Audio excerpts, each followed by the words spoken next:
আমি এই জিনিসটা অন্য দলের সাথে দেখি না, যেটা আমাদের দলের সাথে হয়।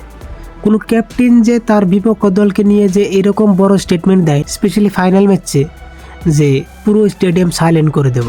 নিউজিল্যান্ডের ক্যাপ্টেন মিচেল স্যান্টনার সেই 2023 সালে যে প্যাট কামিন্স বলেছিল আমাদেরকে যে ইন্ডিয়ান ক্রাউডসকে সাইলেন্ট করে দেব, তখন মিচেল স্যান্টনারও ওই একই কথা বললেন যে ওয়ার্ল্ড কাপ জেতার জন্য যদি আমরা কিছু মানুষের মন ভেঙে দেই তাতে আমাদের কিছু যায় আসে না। এটা একটা খুবই বড় গ্রাউন্ড যেখানে অলমোস্ট সব ইন্ডিয়ান ফ্যান্স থাকবে, তো তাদেরকে সাইলেন্ট করে দিলে আমাদের ভালো লাগবে।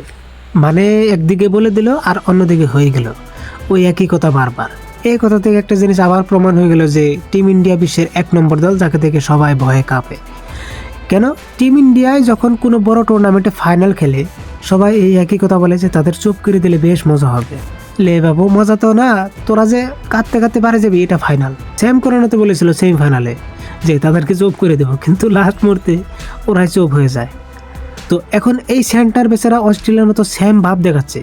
অস্ট্রেলিয়ার প্যাট কামিন্স 2023 ওডিআই ওয়ার্ল্ড কাপের ফাইনাল ম্যাচের আগে এরকম করে পিচের ফটো নিয়েছিল, ঠিক একই রকমভাবে সেও ফটো তুললো এবং বলল পিচটা ফ্ল্যাট, তো হাই স্কোরিং ম্যাচ হবে।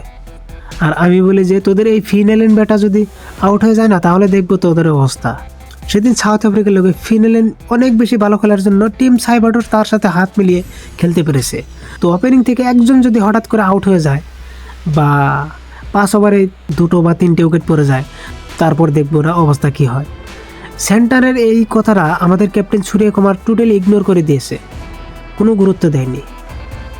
তিনি হেসে হেসে বললেন যে সব সেম লাইন চিপকা রাহা হ্যায়, সবার ওই একই কথা।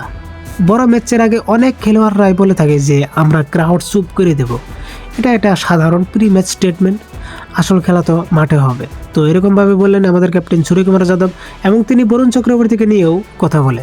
বন্ধুরা, বরুণ চক্রবর্তী সেমিফাইনালে অনেক বেশি মার খাওয়ার পর তাকে নিয়ে অনেক আলোচনা হচ্ছে যে তাকে ফাইনালে রাখা যাবে না, বা অনেকে আবার এটার উল্টোটা ভাবছে যে না, একটা ম্যাচ খারাপ হয়েছে তো কি হলো, সে একজন ভালো বোলার, সো সব ম্যাচে যে তেমন হবে এটা কি গ্যারান্টি। বরুণ চক্রবর্তী তার কেরিয়ারে সেদিন সবচেয়ে বেশি রানস দিয়েছে, যেটা 4 ওভারে 68 রানস।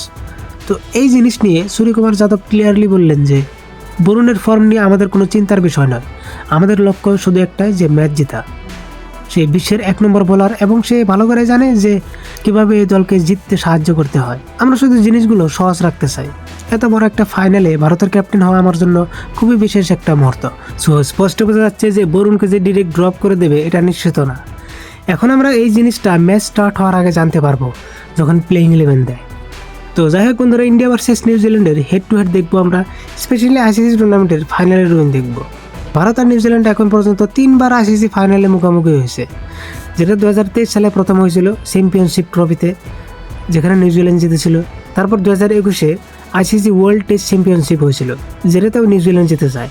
তারপর 2025-এ আইসিসি চ্যাম্পিয়নশিপ ট্রফিতে, যেখানে আমরা জিতে যাই। আর তারপর এই বর্তমান 2026 টি20 ওয়ার্ল্ড কাপে নিউজিল্যান্ড দল 2, ভারত 1টি।